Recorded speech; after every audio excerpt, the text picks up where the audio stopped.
Welcome to the Java Cafe, Java fam.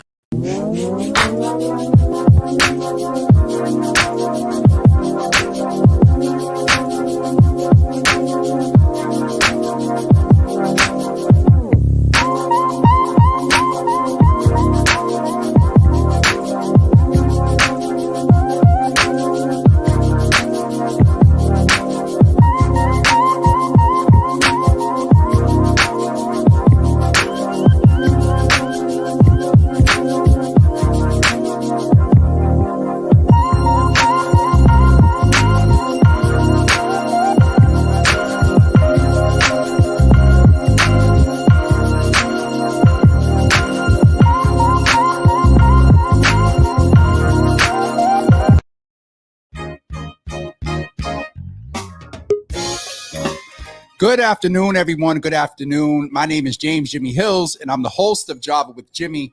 And we are here today with a special edition of Black Mental Wealth. The past few weeks, I've had the honor and privilege of talking with Naisha Deed of Pure Spark and also Jelani Lynch of Ambition to the City.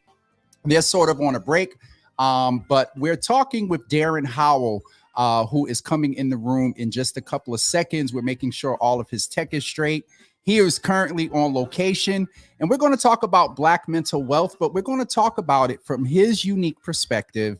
And also, over the past few weeks, I've talked with Naisha and Jelani about the fact that, you know, we don't need to go broke during the holidays. And a lot of times, and in that context, we talked about loved ones and knowing love language, but children don't understand the economy. Children don't understand when they see other young people or other folks getting gifts, they don't understand why they're not getting one. And so this young man has worked for 13 years to ensure that parents don't deal with some issues associated with the Black mental wealth of this time of year. So without further ado, I would like to bring my brother into the conversation. He is currently on site, remotely at a location. And go ahead, sir, and introduce yourself for folk that don't know who you are.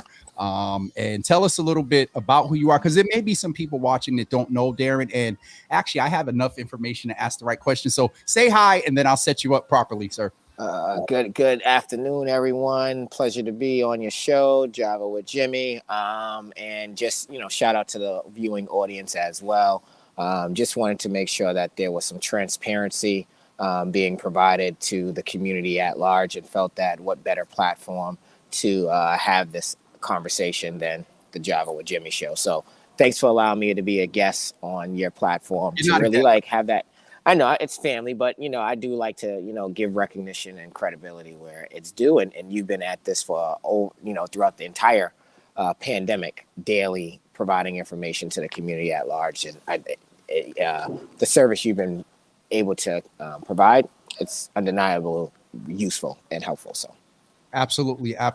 And Darrin, we're going to, it's interesting that you and I back on Freestyle Fridays, we talked about, we had the moment of silence and things like that. And we're going to do that today in reference to Allah. But then also Rob is asking us, and before we go in, there is a young woman who was missing by the name of Sherelle Pringle.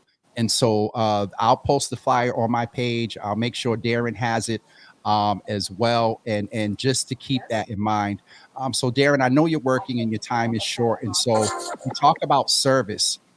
You've been doing this service or this work with Toys for Tots for 13 years. And let's just separate. There's the Toys for Tots operation, and then there is Drive Boston. But before we do that, I just wanted to set some context, because Darrin, as you're aware, that we have talked about Black mental wealth, and you have recognized through this work, and you do it because children do not understand when their parents aren't able to respond in the way that they would like this time of year, get gifts and things like that. And there is a Black mental wealth impact. And so, folks, that's the correlation today. But Darrin, you've been working in a space to support parents this time of year for how many years?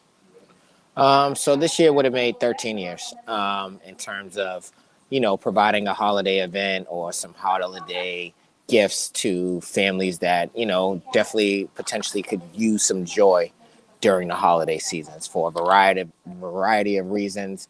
Loved ones may not be present. And that's really a difficult time during the holiday season for individuals that, have lost a life either due to incarceration or, to the cemetery. So being able to provide those children with something to really take their mind off of the fact that that individual isn't here. I knew the value and just trying to be in that space with identifying a population that could really just use a little joy during the holiday season. Definitely. And I'm aware of the joy that you bring was intricately involved with the operation there. And the last couple of years, let's be honest, it's very different. Last year we had, we're still in COVID, but last year, the impact of COVID, you sort of switched the model. And you were planning, and I want to correct you on one thing, sir. You said this is the 13th year. It's just, it is the 13th. It's evolved. It's evolved, and it's very different, but there's something very different about this year.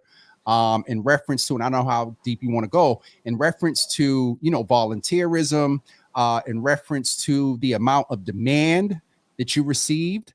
And then also as someone that looks out for the community, there were logistics, security issues. There was this year, I believe, I'm under the impression from your post, overwhelming response, more than usual. And so give us sort of some context, sir, of the transition last year. And then what, let's just cut right to the chase, sir. What made you get to a point that you wanted to cancel today? And Darrin is actually at work right now, volunteering at Toys for Tots. And so, right. And folks can see that's Mary in the background. We got Staff Sergeant Brown right here. Mary, tell her, come in the camera real quick and say, come say hello to the people. This is Staff Sergeant Brown right here. He is the man of the hour of the season. Mary, without his presence, we got Mary Tuitt here. Mary, the labor of love. You can't hear us. Oh, so they can hear you somewhat. Mary, how you doing? Greetings. How are you? I'm doing well. Is that Java Jimmy? Yes, ma'am. It is. Good to see you, sweetheart. Good to see you. It's a pleasure as always, my brother. Keep up the good work. I love it. Yes, ma'am. Yes, ma'am. And Staff Sergeant, sir, thank you for everything you're doing there. And we appreciate the work. So why don't you do, Darrin, just very quick, and Staff Sergeant, the relationship. There's Toys for Tots, and then there's Drive Boston. So Staff Sergeant, introduce yourself and talk about the wonderful work that you all do there at Toys for Tots. Give us a couple of seconds. This is impromptu, sir. Sorry.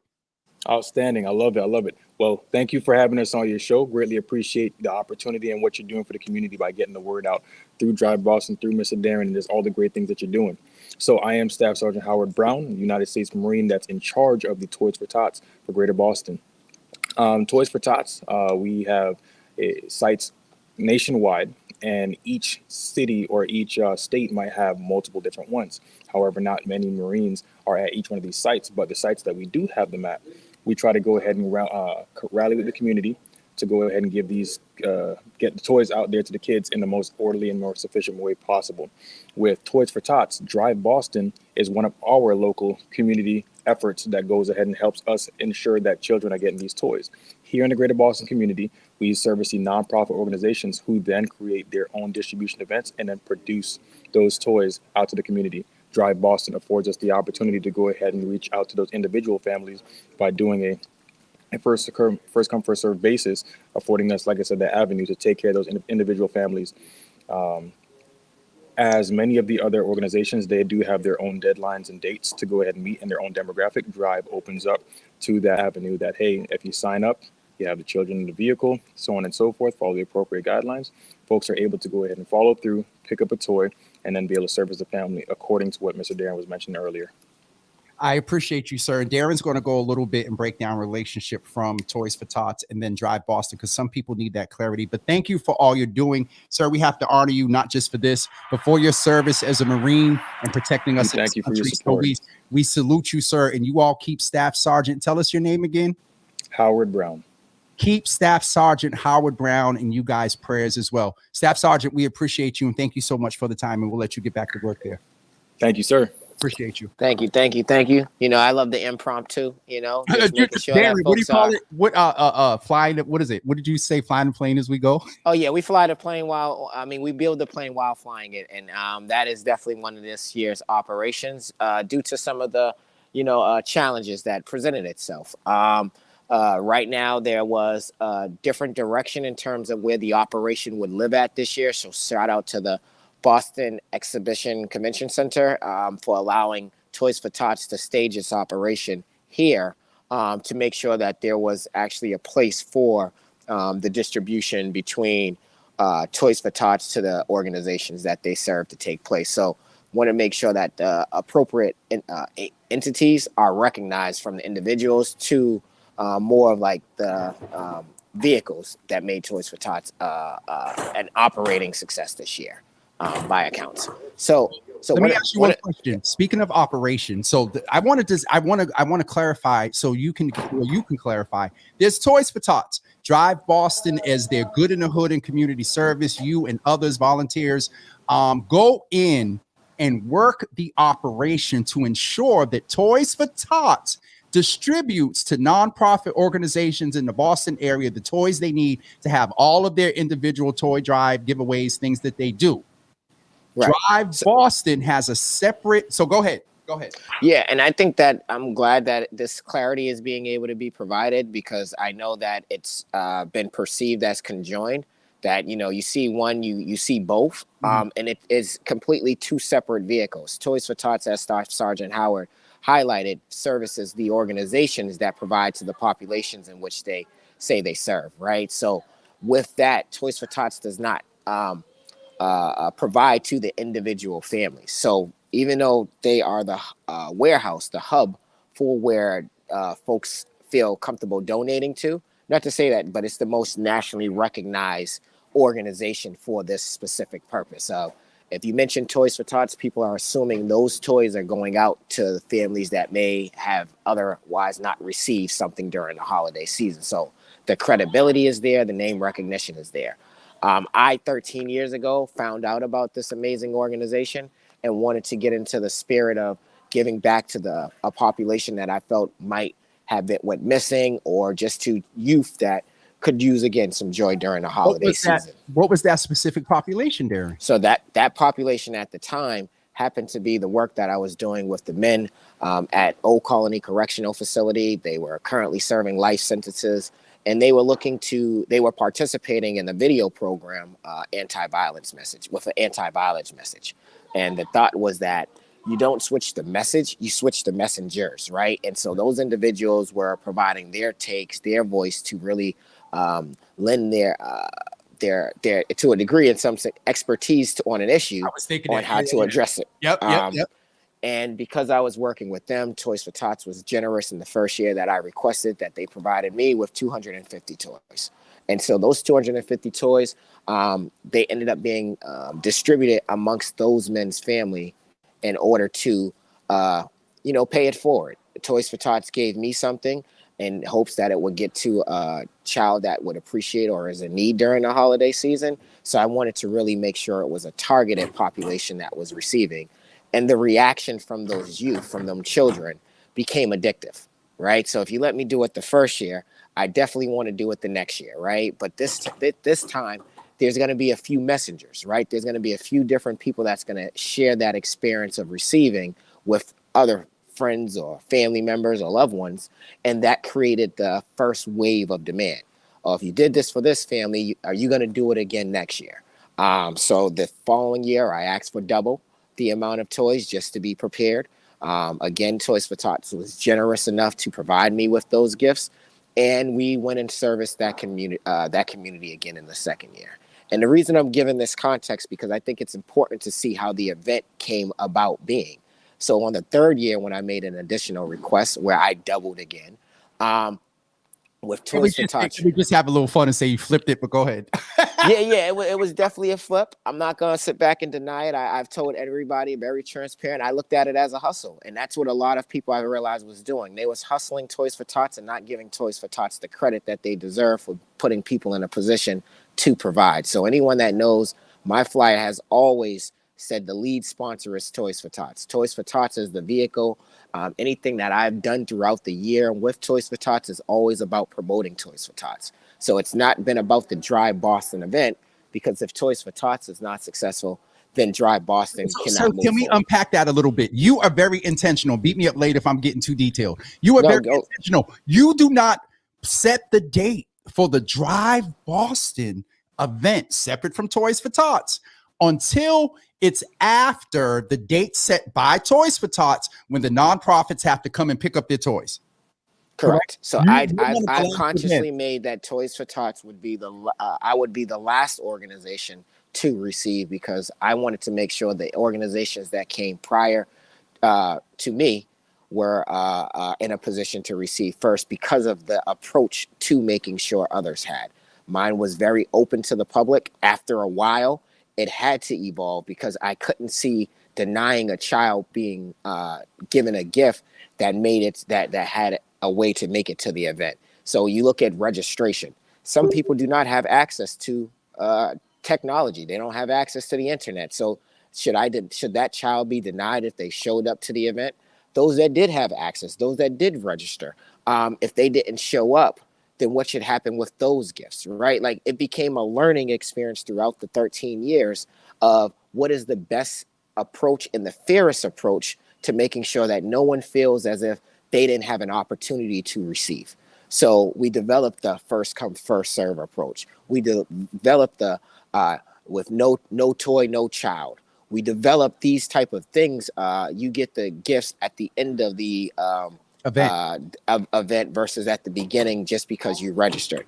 There was ways to intentionally make sure that children were having a good time during the Drive Boston event, without taking the parents in the early stages into consideration. So if people knew, I used to let kids go wild. I would just bring out some of the exciting toys or gifts and just be Bikes, bikes PS3s, or and the goal was just to see the reaction of the youth, because for me, it was something that I needed as well. For those that are not aware, I have a lot of trauma associated with the month of December. So for me to deal and process some of the trauma that I've went through, I became more helpful and intentional around what I was involved in during this month. I would rather stack a lot of the positive experiences over the negative experiences that have occurred. So I find myself being involved, stretching myself thin at times, in order to just, one, not avoid, but this is how I'm choosing to process. Because the feelings are always going to be there. The memories can't go away. But I don't have to live in that space and feel like I'm handicapped to moving forward with life. And that's why I apply myself to specifically this organization and their operation, to see how can I be helpful. As people may be aware, on the platform, I'm an organizer. So to find a space where there's not people necessarily being organized, but there's toys and there's donations and there's volunteers and there's all these different pieces that I'm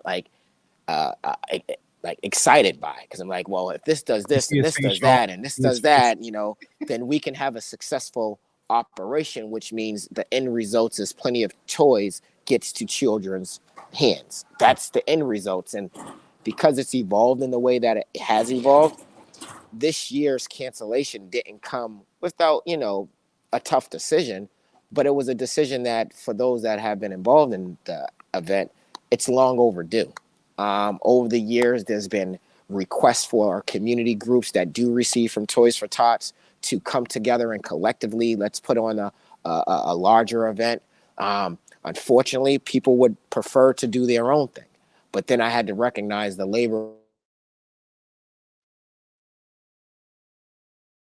You must be getting a phone call. They blowing him up now. Probably somebody asking for toys.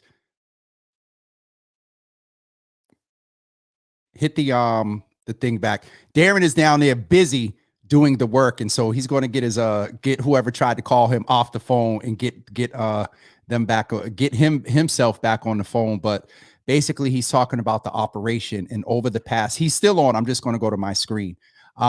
He probably had to take that call, but basically, he's talking about the operation over the past 13. I can't stand Darrin. Hold on. Darrin and I always joke about his tech improvement, and he's doing it. He is doing it. And so, Oh, trust me, that wasn't my fault. Someone called on a know. FaceTime, and I'm like, oh man, this is gonna kick me off the show. Like, and I couldn't avoid it because I'm like, you still got to hang up the call. So I apologize to the You're good, bro. You're good. I told him people will call. You're there working. And so you were saying that this year, you know, it had to switch. And this year there are some very unique circumstances. The mayor's office has always had a sort of unspoken tradition of supporting, helping solicit, you know, toys and whatnot. And through transition, you know, the two transitions this year, some of that continuity may have not what's the word I'm looking for? May have not continuified. No, sir. May have not stayed continuous, you know, this year. And so, you know, space is an issue. Yeah, that's one of the biggest challenges right now is recognizing that's the climate in which we have been living in, right? Where there's been a lot of moving pieces in regards to how the function and flow of our city will be going, right? And I don't want anyone, I know there's plenty of folks on this that view your platform. He's getting. You should see his what is people calling for like this? They're calling to tell you, "Hey, Darrin, I see you on Facebook." I'm trying to make light of it because I know Darrin's getting a little frustrated. He'll be back in a couple of seconds, and so we are talking with Darrin as he is live at the Toys for Tots operation there in the Seaport District. But there he is. We got him right back. There we go. We got you back, man. At least I know how to do that real quick now. Like, geez, like I'm like. And you know what's ironic is I believe the people that's calling is watching the show. So it's like, hey, I'm on they call it about don't forget me. Don't forget me. No, sir. Go ahead. So I think that, you know, one of the things that has been interesting about this transition that has been occurring in our city is that it does not come without a cost. You know, there is a political cost to change, that some things have been functioning and flowing a certain type of way. And without people being brought up to speed of how that has been going, then some things are going to slip through the cracks that probably weren't meant to happen, you know. And I don't want to, because I know the audience. It's like I don't want no one to ever think that I'm not conscious of it. But at the same time, when you're provided enough information to be able to pivot and respond to the situation that's at hand. How do you get prioritized? How does it get to that level of importance that something like this doesn't happen? Unfortunately, there was an overwhelming response to. There was an overwhelming response to this annual toy drive event. That probably was an audience that don't know the history or have ever been to a Drive Boston event. So it would have been a false narrative to try to move forward and try to get that done, knowing the challenges, safety, logistical, that would have presented itself. The second thing was the targeted population. They were probably over, there was triple the amount that normally would be provided to and serviced to. So that means the targeted population might have went without if attempting to do it. So wait a minute, wait. I just heard something in past. Is this year you triple the amount of requests tripled? Yeah. Even in comparison to COVID, when people were dealing with the economy and we're still dealing with the economy. So this year it tripled. Do you have an indicator? I think there's several indicators, right? The partnership between Toys for Tots, the location in which we are currently running the operation, as well as, different vehicles that promoted the event without necessarily recognizing what that could mean for the impact of. Yep. Right. So I think that was a multitude of things that played a role. So not going to say one thing nor another, but the reality is we weren't prepared because we didn't have the resources and we didn't have the things in play to make sure that the organizations that already requested got theirs, and the Drive Boston event was able to do what it has done in years past. So the team made a decision to, and I want people to realize it's not me. Hold on, because I can say this for you. As the former interim executive director of Drive Boston, I can unequivocally say that the team and Darrin himself have moved into a space where, because him and I used to get in trouble, because Darrin and I would make decisions and then the team would be sitting back like, wait, what? And so I will say for you that this was a team decision because I know how the team operates. And a lot of things with the team. is that we don't. My team is not public servants, right? Like they are private citizens that just enjoy doing a little good in the hood. And we enjoy doing it collectively, right? So if it was a decision that no one felt, we felt disappointed we were put in a position to have to make that decision when there has been numerous public service announcements on my own personal platform, requesting donations, requesting support, trying to give people an understanding that if Toys for Tots is not here physically, then a lot of youth and young people will not have anything moving forward. So I want to bring that towards one of the requests I want to make on this platform is that Toys for Tots needs a home for the long term. They don't need it just for, here and there. They need a place in the city of Boston where there can be adequate space for storage of anything that may be brought in after, the season has been done. That is a request that I'm making on this platform for Toys for Tots. This is not about Darrin Howell. It's not about Drive Boston, but it's about the ability for the Toys for Tots Greater Boston campaign to remain in Greater Boston. And so if folks are, and this is time sensitive, this request is needed in the next 24 hours, a space to be identified between now and October 1st when the next campaign season will start. The staff sergeant that you've seen here, he's going to be deployed potentially. Well, no, I can't even say potentially. He will be deployed. The way the operation functions is that there is a Marine that is held accountable for the campaign, but who knows who that Marine may be from year to year. Yep. And that's not any slight towards the Marines. It's saying that's just the functionality of the way that they choose to deploy their staff to be here in each of the cities. Now, if the city is not properly prepared to receive that person to inform that staff sergeant, this is how we have been operating here. This is how we have functioned here. Here's the reasons why. In order for that Marine to make an assessment of, is that the most efficient and effective way to carry out the mission of Toys for Tots? And so each year there has been some growth and development from going from, faxes. People, and I know because of the audience, like people used to send in faxes. Well, there's a level of accountability that we live in a digital age. You got to actually request online. From October 1st to November 15th is the 6-week window for you to make the request. So hold on. For folks next year to avoid this and be helpful, the deadline for 2022, October 1st or that following Monday or whatever, until November 15th. Go ahead, sir. Sorry. Yep, because one of the things that I had to make several announcements about was about that separation of I am not Toys for Tots. I'm just considering myself a super volunteer, someone that don't mind being aware and involved in the operation of Toys for Tots. But I do not want to project an image that, let me call D because he's down there, he can, cut corners or he can look out or he can do this. It's no, that's not maintaining the integrity of what this operation is about. That means that, no, I don't want to be the person viewed as, if D's there, I can get this, I can get that. No, I'm not in a position because I've been doing that. It's because I'm trying to model that it's not about me, it's about the kids. It's not about, this one person or that one person. What is the fairest approach to make sure that everyone had an opportunity to receive? So first come, first serve has been the way that we've gone about it. We have made it clear. Even this year, I am in a position to make suggestions about the operation, but I do not have the final decision in what gets done. It's the staff sergeant. So seeing some of the entitlement, the privilege, or the lack of understanding or lack of involvement, but then the question of, do you have? Can we have? Can we do this? And in the second that I'm asking for folks to, can you volunteer?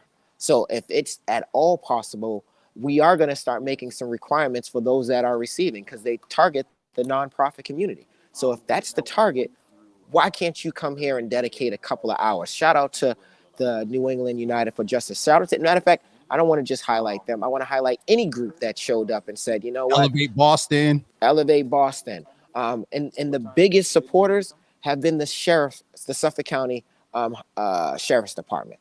Sheriff Tompkins and his folks over there made sure that the labor was physically here to make sure that there was the muscle behind the operation as well. So to sit back and recognize that it should be bigger, it should be more.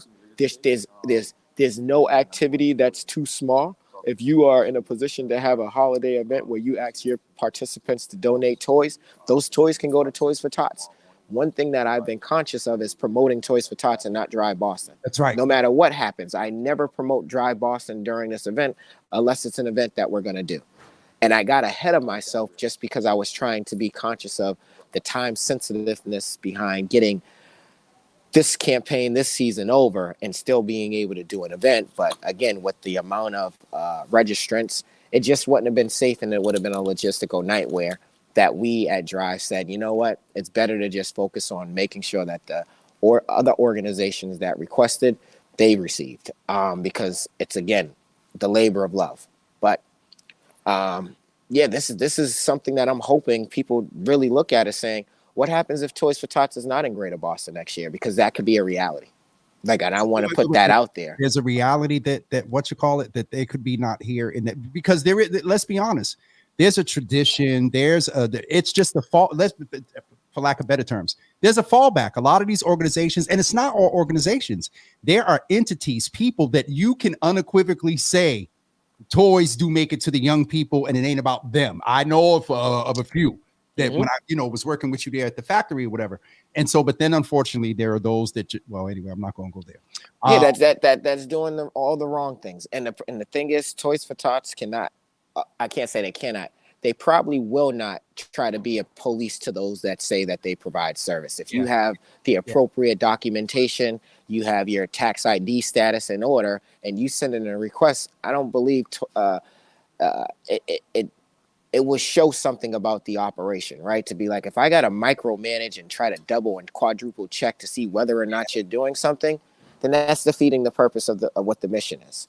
So people have to have a certain level of integrity when it comes to this type of activity. There's one thing that people, I think they get mad at me for those that do the distribution of turkeys, because I always say toys aren't turkeys. But the reason I say that is not to slight the activity, is to really just highlight that toys are not a one-size-fit-all situation, that they're age and gender specific. And when you start, if you get involved in it, if you ever do any toy distribution, you will understand why that age and gender specific matters. That you'll find yourself with a young child. So that young lady right there, she's not just walking with any bag. Those bags are probably labeled boys 4 to 6, girls 7 to 11. Like, it's real. I volunteered and I've helped, and it's a lot of work. It really is a lot of work. And it might be tedious work, but it is a lot of work, right? Mm-hmm. Like, when I'm saying, hey, I just need folks to come down and sort some toys and bag some toys and doing this, it's like, you ain't seen a lot of toys until you've seen over 100,000 toys. And then you realize that the dent you believe you made, it had an impact. Wait. You get some done, and then here they come with 5 other more them damn those crates, them big things. It's listen, Darrin, I know you're down there working. I said I would keep you for 20 minutes. It's now been 40.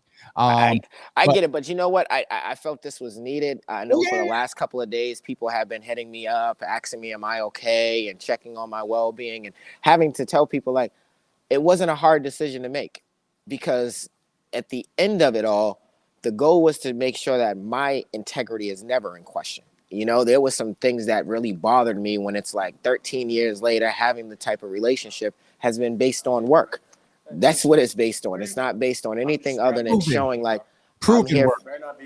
And because of that, making the decision to be like, no one's going to bully Drive Boston or myself into doing something that we know would not be a positive experience, not on those that's on the receiving end or for those that's on the giving end.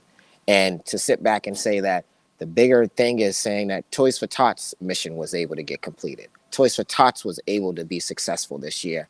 And me and my team contributed to that success. That's the joy for the holiday season. So the 13th annual holiday event just got reframed.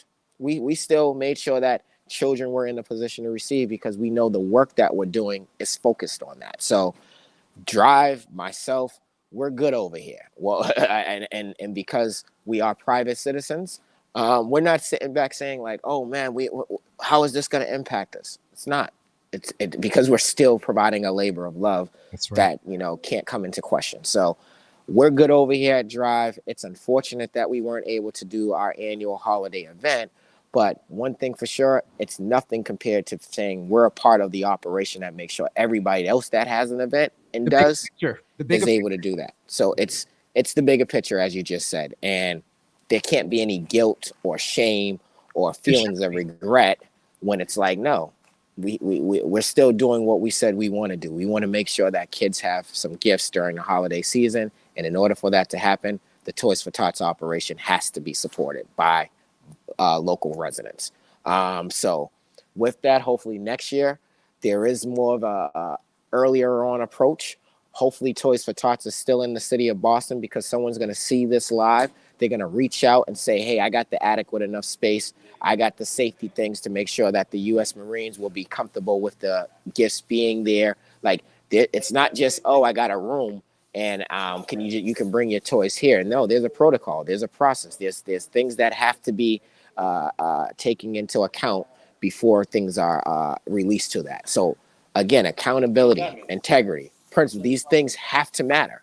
So it's not I got this room over here, y'all could just leave your stuff there. Is it secure? How is it with the is it moisture? Like all those different things matter. So if it doesn't matter, if it's not identified, there's a possibility, huge possibility, that the Toys for Tots operation will be in Fort Devens. That means it's not probably going to come back to Boston. There's a good chance of that.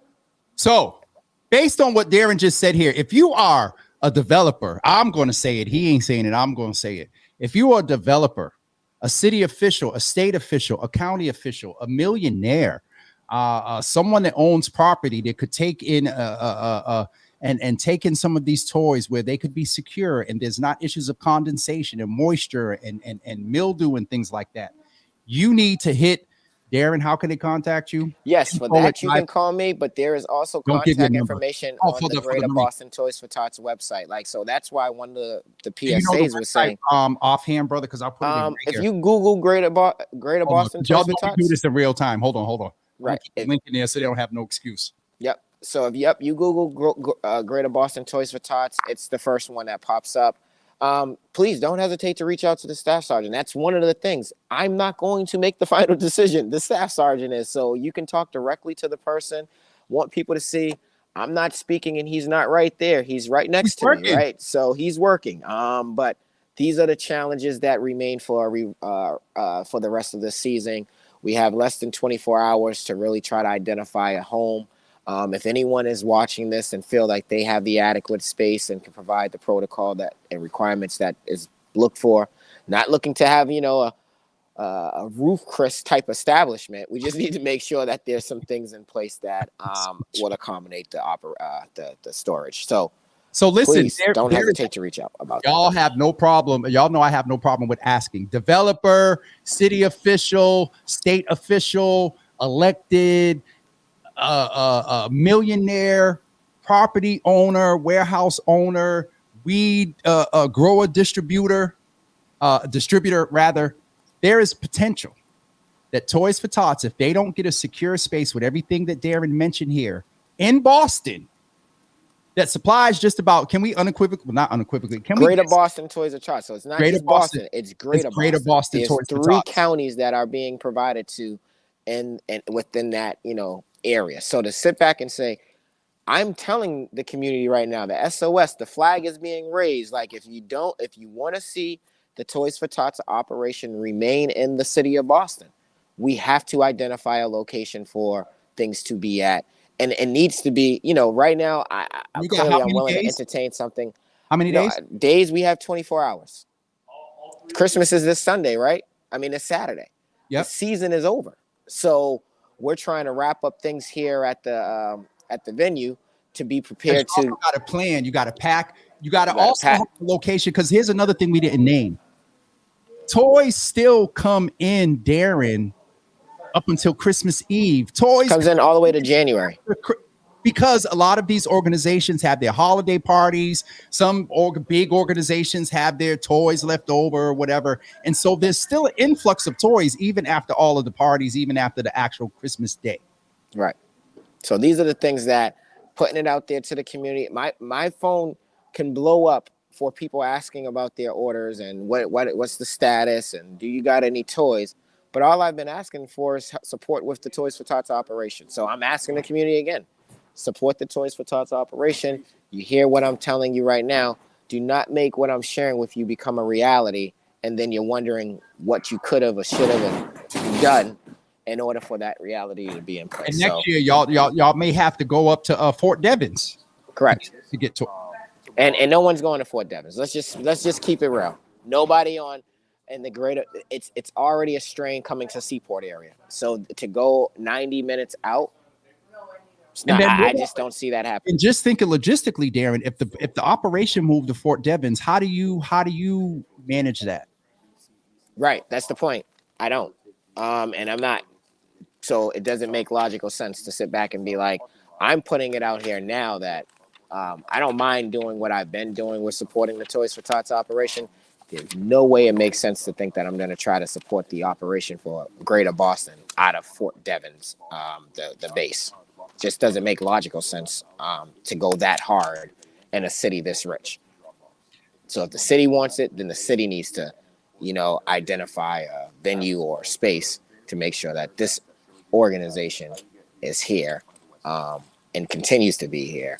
And let's just clarify for anybody that's watching, whatever. City, small C, city of Boston, community development. Yeah, I'm not putting this on no administration. This is saying the city of Boston. If you have the opportunity, if you have the resources to be able to house Toys for Tots, it would be greatly appreciated because Toys for Tots is at the space of not being able to have a home in the city of Boston. So it's on the city, not the mayor, not the elected officials, it's on the city. Someone in this city this rich can provide a space for Toys for Tots. And Toys for Tots is a nonprofit, so if you need to write it off in taxes, that's available if you need all the appropriate paperwork. Let's just clarify, the city, the officials may not be able to do it, but we know that officials are able to make phone calls and do things and make things happen. And so if you're watching, if you hear about it, email greaterboston@toysfortots.org or call 407-504-7257. Do not contact Darrin I'll take the step and say this, unless you are calling him with a definite and you need to be connected with the staff sergeant. Don't call asking questions. Don't call, I'm thinking this and did you. Call and say, I got to connect. I'm going to hook you up with the staff sergeant. He'll hook you up with the staff sergeant. Greater Boston. Right. Anything other than that, please do not call with the random suggestions that I just have to be like, listen, it sounds good, but y'all done seen enough photos to know what Toy Mountain look like and everything. Do not offer me a bathroom to put some toys in. It just doesn't make sense. So I need matter of fact, let me give you a number.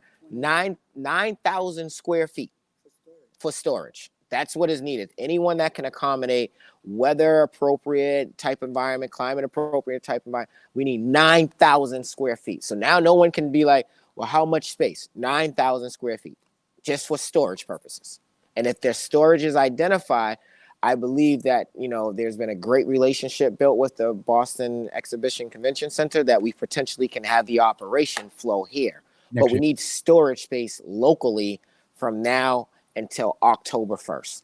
So you have the window of time, you have the amount of space that's needed. So the question is, in 24 hours, will the next time we go live, so I might ask you, James, to just keep that on the radar, that we go live to let people know the status of Toys for Tots at the end of the season. So if you hear it, I want people to be very clear that it ain't going to be, well, Darrin, what happened? What happened is you didn't get involved. You didn't step up. You didn't step in. And guess what? That's how it's now gone. The coulda, woulda, shouldas don't really work in this type of world anymore, right? Like, it's like, man, I wish I could have. Man, I just should have.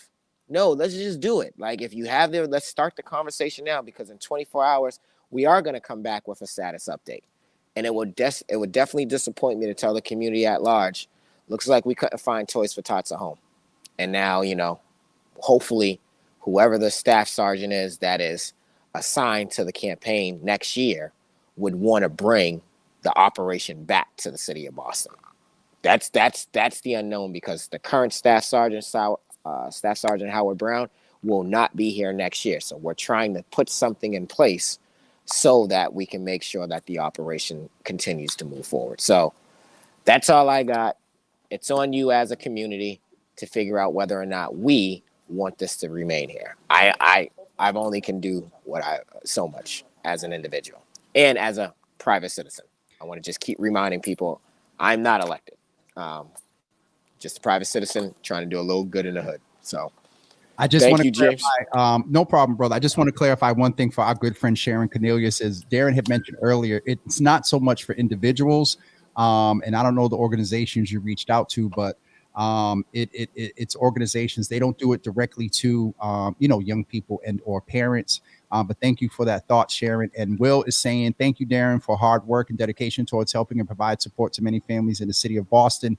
And Evelyn Brito, I don't know if you know her, Darrin, but she's willing to maybe, if it's here next year, to see how the bodegas can get toy boxes and people can donate toys there as well. So thank you all for tuning in today. Darrin and I will check in with you all tomorrow to give you a status update. But again, if you're a developer, city official, state official, county official, millionaire, property owner, and you got 9,000 square feet that won't deal with issues of moisture and mildew and condensation, and that can store these toys. Because here's another thing.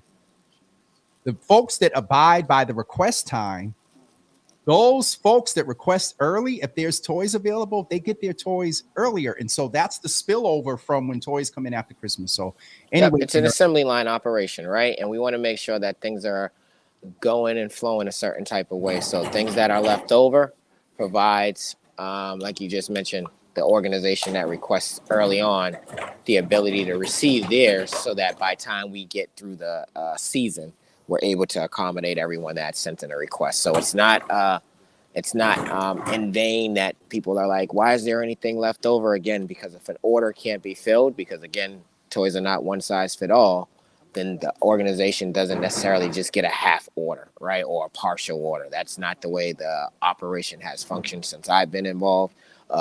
You requested this many 0+ or this many 7+, but we just gave you 4 to 6 because that was what we had. That's not the way Toys for Tots has operated, in my opinion.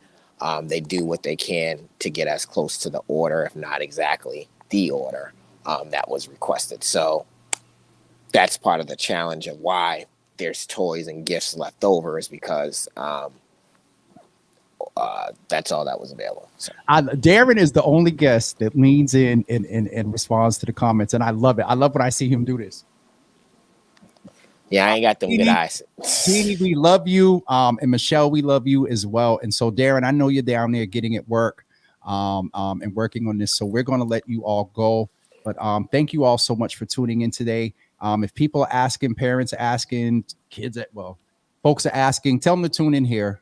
Darrin gave a full explanation. And Darrin, thank you, because there was tidbits in there about mental health as well. Oh yeah, I mean, saying no is part of having a healthy relationship with yourself. I didn't even think that far. Come. Give us 2 minutes. Give us 2 minutes. Right. Like saying no is a part of a healthy relationship with self, right? You got to be true to who you are, right? Like, and sometimes some people, there's not a time I've heard or had to say no that I felt good.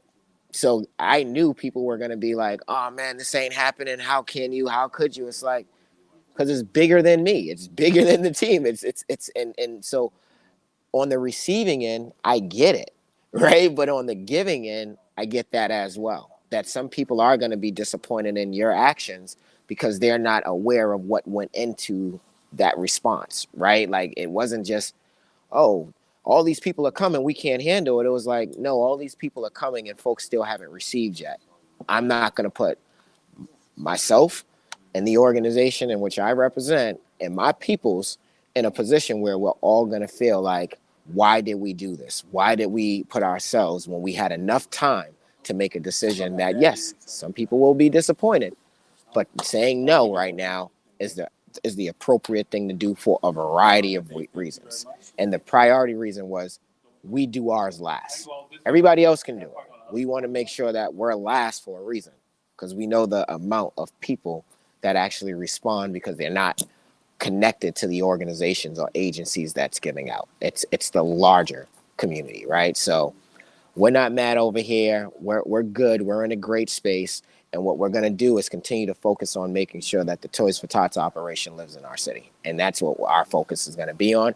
And then once we get that issue addressed and resolved, then we'll focus on how to have a very effective and efficient operation. So we're not dealing with so many things last minute, trying to figure out if we can accommodate all those that requested.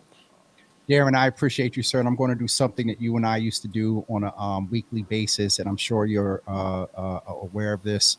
We lost a great pillar in our community, and God knows I was all snot and tissue this morning.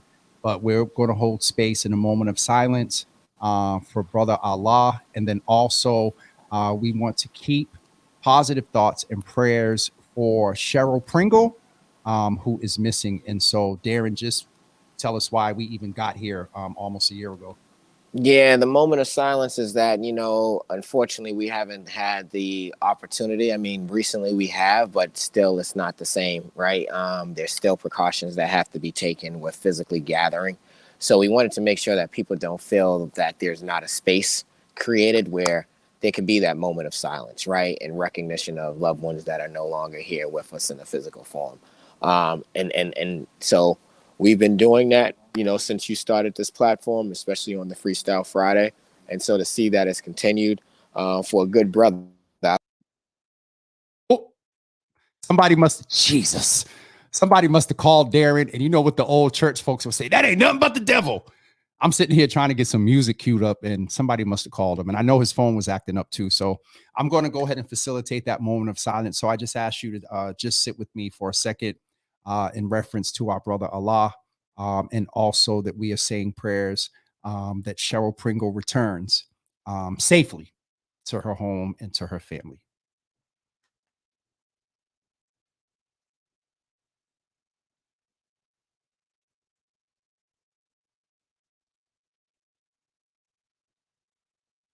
Thank each of you for tuning in today. Please also, if anyone asks any questions about what happened with the toy drive or whatever, please let them know. Isaiah, good to see you in the room, brother. Good to see you in the room. I'm getting off of here because I did enough weeping this morning, but good to see you in the room, brother. And hi to my baby sister as well. Thank you all for tuning in this afternoon. We wanted to make sure that the message was out there around the cancellation, as well as you all got a good history of Toys for Tots and Drive Boston. So Jeannie, we love, Jeannie, I got to respond to your text. I love you, Jeannie. I'll talk to y'all soon. I'm getting out of here before I get in trouble with Miss Jeannie. Have a wonderful day, everybody. And we will see you tomorrow. Oh, listen. Hey, the mayor just announced. I thought I turned that thing off. The mayor just announced that beginning January 15th, it's on my page, go look at it. But one of the things that is definitely that we need to pay attention to is the pediatric vaccination. The vaccination is now approved for children 5 and up. Are you getting your child vaccinated? Do you have questions? Tune in here tomorrow morning at 9 a.m. and we will have our guest, Dr. Aisha James from Massachusetts General Hospital, and also Dr. Sanchez, who is the director of the Infectious Disease Bureau from the Boston Public Health Commission. And so they will be with us tomorrow morning at 9 a.m. They're going to take your questions in real time. Now, we will say your child has not been examined. And so we can't give specific to your child, but we can generally answer questions. And so your Healthy Java is tomorrow morning at 9 a.m. Please plan to tune in. Wednesday, you're stuck with me. And then on Thursday, also the Honorable Representative Elizabeth Miranda, who is the state representative for the 5th Suffolk District here in the state of Massachusetts, will be with us to talk about her work. And as I've mentioned before, she is also running for the 2nd Suffolk District seat, along with Nika Elugaro as well. And so she was on last week. Representative Miranda is coming on Thursday. And don't forget tomorrow, tag a parent, tag a auntie or uncle, just so you can get some expert information and then also hear from the Health Commission as well. Thank you all for tuning in today, and we will see you tomorrow morning at 9 a.m. Have a wonderful day, everybody.